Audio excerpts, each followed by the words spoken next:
Quelle est la chose pour laquelle tu serais probablement très doué aujourd'hui si tu avais commencé aussitôt que tu y as pensé?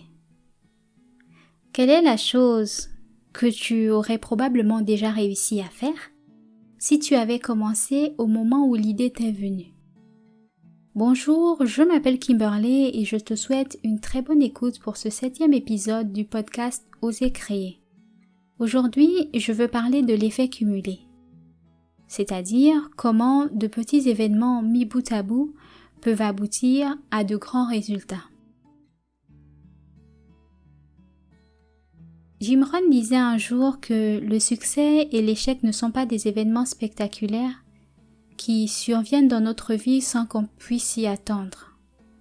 Il y a des personnes, bien sûr, qui font l'exception. Il y a des personnes qui réussissent ou qui échouent de façon très brusque. Mais lorsqu'on regarde de près, est-ce que l'histoire est vraiment terminée?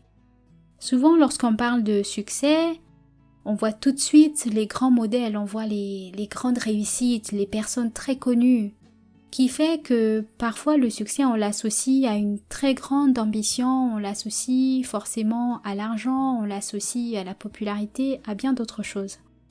En fait, la notion de succès, si on la ramène à notre échelle, à l'échelle de toi qui m'écoutes, à mon échelle, qu'est-ce que ça signifie réussir? Qu'est-ce que ça signifie échouer?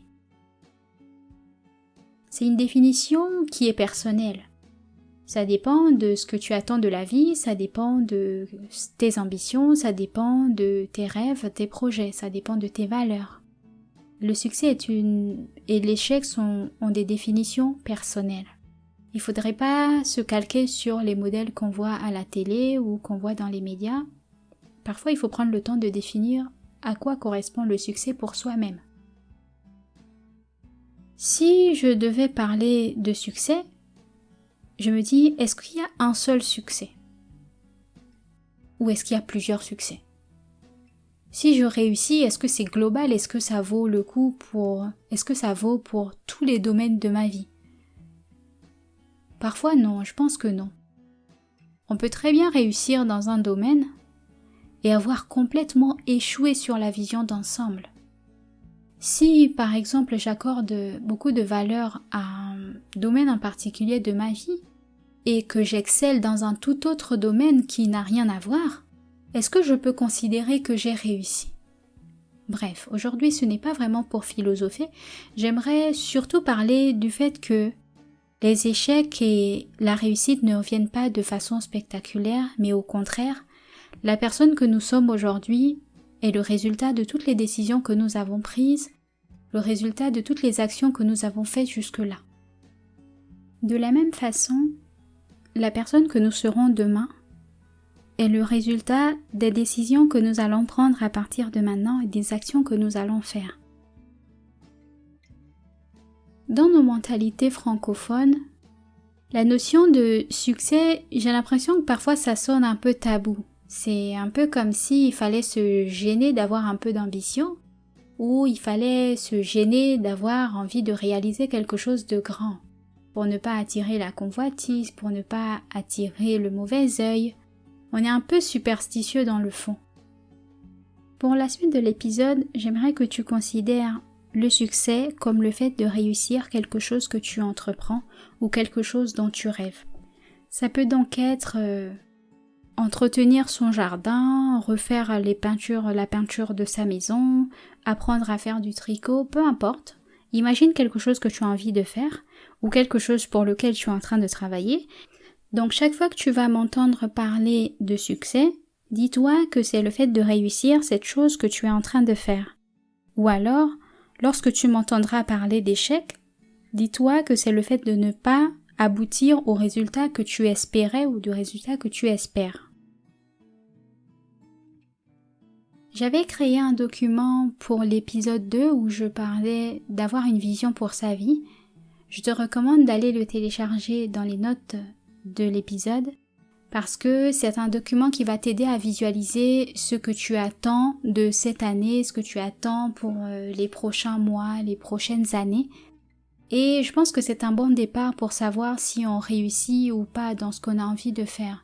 C'est-à-dire d'avoir une trace, quelque chose de défini, d'écrit, de ce qu'on veut faire. Donc, je le mettrai dans les notes de l'épisode, donc n'hésite surtout pas à télécharger, c'est complètement gratuit, c'est un document que j'ai créé pour les personnes qui écoutent parce que je sais que c'est plus simple d'avoir quelque chose sous les yeux lorsqu'on essaie de faire un exercice ou de mettre en pratique quelque chose.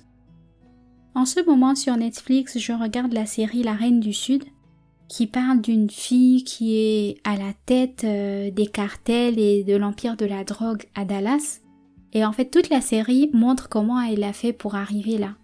Et lorsqu'on regarde les premiers épisodes, on se dit mais en fait, elle a l'air paumée quoi. Et comment elle va faire pour arriver? Donc ils nous tiennent comme ça en haleine parce qu'on sait déjà qu'elle sera à la tête. Donc pendant toute la série, on suit, là en ce moment j'en suis à la saison 2, et on regarde son histoire pour savoir comment elle va parvenir à arriver à la tête de l'empire, sachant qu'au départ, elle n'est rien quoi.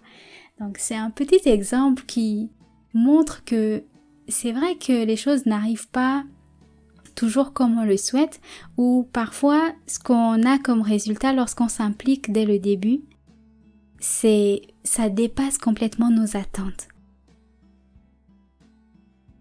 La première chose que j'ai envie de dire sur l'effet cumulé, c'est qu'il ne faut pas se laisser dépasser par la vision d'ensemble, mais se focaliser sur ce qu'on va faire à l'instant, sur ce qu'on peut faire.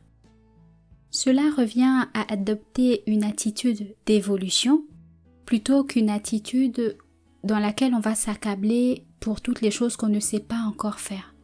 Reste concentré sur ce qui est dans ton domaine de compétences et assure-toi de faire cela.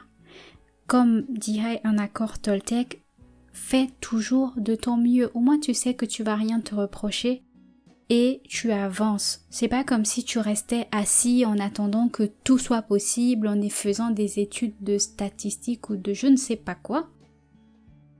Pense donc à la vision d'ensemble, à l'endroit où tu as envie d'aller, mais ne reste pas trop focalisé dessus. Focalise-toi au contraire sur ce que tu peux faire. Focalise-toi sur ta prochaine action. Une seule chose à la fois. On admire les personnes qui courent des marathons, mais les personnes qui courent des marathons et n'ont pas commencé à courir des marathons du jour au lendemain. Il faut s'entraîner, commencer déjà à courir 5 km, 10 km, 15 km, 20 km, ainsi de suite. En fait, tu augmentes tes paliers. Mais lorsque tu commences à t'entraîner, tu vas pas te dire au premier entraînement « Oh mais je suis trop nul, j'arriverai jamais à courir ce marathon ». Non. Focalise-toi sur le prochain palier. J'ai envie de pouvoir courir 5 km et tant que tu n'es pas arrivé à ce stade, continue, concentre-toi sur les 5 km. Ne te laisse pas stresser par les 41 km du parcours final. Reste concentré sur ton domaine de possibilités, c'est-à-dire aller sortir 1 ou 2 ou 3 fois par semaine pour faire les kilomètres que tu peux faire. Ça, c'est dans ton domaine de compétences, c'est dans tes capacités. Après, tes muscles vont se développer et ça c'est la deuxième partie. Ne néglige pas tes faibles commencements. Ne néglige pas les petites choses que tu peux faire au quotidien parce que ce sont celles-là qui vont donner le résultat final. Un muscle, lorsqu'on ne le travaille pas, il n'est pas fort. Mais lorsqu'on prend l'habitude de le travailler, il se développe. Et c'est pareil pour le willpower, la force de volonté. Plus on travaille sa force de volonté, plus on la développe, plus on sollicite son willpower, plus on va en manquer en fin de journée. Donc c'est un exercice continu. Faut pas se décourager, faut pas se laisser dépasser partout. C'est la même chose si tu te dis que en ce moment tu n'as plus le temps de lire et que tu aimerais bien lire, mais ne regarde pas le livre que tu as envie de lire et focalise-toi sur le fait que tu peux lire 2 pages par jour. C'est pas long, tu peux trouver le temps de lire 2 pages par jour et franchement si t'as pas le temps de lire 2 pages de livre par jour alors que tu as envie de lire un livre, tu as envie de te remettre à la lecture, c'est que quelque part il y a un problème en fait. Il faut que tu revoies ta vie, c'est pas normal que tu n'aies pas le temps de trouver du temps pour lire 2 pages. Et ce sera ça ta priorité, c'est de te focaliser sur ce que tu peux faire et de faire de ton mieux pour ça. Et là, tu te développes. Avec le temps, tu verras que 1 page plus 1 page, à la fin de l'année, tu auras lu combien de livres? À la fin du mois, tu auras peut-être fini un livre. Pas forcément, après, faut pas que ton livre il fasse 100 pages, mais tu vois l'idée en fait. N'essaie pas de trouver la plage où tu vas avoir 40 minutes d'un coup, mais focalise-toi sur les 10 minutes que tu as, focalise-toi sur les 5 minutes que tu as et lis pendant ce temps-là. C'est pareil si tu as envie de créer, je ne sais pas, une activité qui pour toi, tu estimes que ça demande du temps, mais quelles sont déjà les 20 premières minutes que tu as? Et si tu prenais ces 20 minutes pour vraiment les investir dans cette chose que tu as envie de faire? Tu as envie de faire du tricot par exemple. Tu n'as pas 3 heures, mais tu as bien 10 minutes. Si tu faisais 10 minutes par jour et que tu regardes à la fin de la semaine, combien ça ferait? Donc ne néglige pas tes commencements, ne néglige pas les petits trucs que tu fais et tu as un peu du mal. Avec le temps, en fait, tu seras plus efficace. Les experts qu'on paye aujourd'hui très cher, c'est pas qu'ils sont forcément très doués, mais ils ont passé du temps. Tu verras qu'ils ont 10 ans, ils ont 20 ans d'expérience et c'est ça qui leur permet d'aller vite parce qu'il y a des choses qu'ils ont déjà rencontrées, il y a des problèmes qu'ils ont rencontrés que toi tu n'as pas rencontrés, donc tu sais pas comment résoudre le problème. C'est là qu'on reconnaît l'expert, c'est-à-dire qu'il a de l'expérience, expérience. Tout ce que je te dis aujourd'hui, c'est pas forcément des notions nouvelles, c'est du bon sens, c'est des notions que tu vas entendre un peu partout. Mais qu'est-ce que ça fait? Pourquoi on l'écoute? Pourquoi on le dit encore et encore? C'est parce que lorsque tu écoutes quelque chose, en fonction de ta disposition, en fonction de ce que tu vis, ça résonne différemment. Donc le fait que je te parle aujourd'hui de l'effet cumulé, peut-être que tu es en train de remettre à plus tard quelque chose et c'est peut-être l'occasion en fait de te rappeler que en fait ça sert à rien d'avoir peur. Concentre-toi seulement sur ce que tu peux faire et avec le temps, tu peux y arriver. Avec le temps, tu seras plus efficace. Avec le temps, tu vas réussir ce que tu as envie de faire. Te laisse pas décourager. Je voulais pas parler du succès à l'américaine, des grands gens, de l'influence ou de quoi que ce soit parce que c'est vrai que c'est un peu difficile de ramener ça à notre réalité. C'est difficile de le ramener à nous. Mais pense juste que quelle que soit la chose que tu as envie de faire, tu as les capacités pour le faire.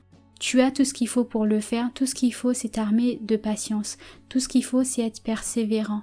Réfléchis à ta persévérance. Prends le temps de réfléchir et de te dire ok comment je me sens en ce moment, qu'est-ce qui me fait peur, quelle est ma peur et comment je peux la surmonter. Ne t'arrête pas juste sur le fait que tu n'as pas réussi à faire quelque chose, mais sois toujours dans une optique d'évolution. Sois gentil avec toi-même.